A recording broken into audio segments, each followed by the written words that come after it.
Gözde değmiş ey bu hayvanın dizine, kan tökülüp ayağının üzüne. Aman aman aman ay, aman aman aydar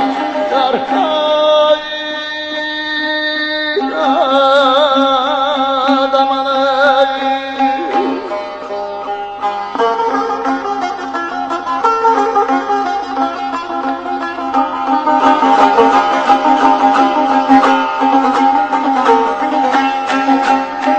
Abala gözlerin okşayır Reyhan Esrimin gözüne, bu dağda bir mara ağların gildeyir, yüzülmeli düğmeli yüzülmeli.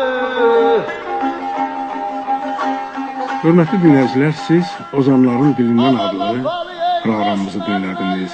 Proqramda Aşır Əhməd Sadaqlıya həsr olunmuş veriliş səsləndir. Növbəti görüşlərədək. Hələlik, xoşça qalın.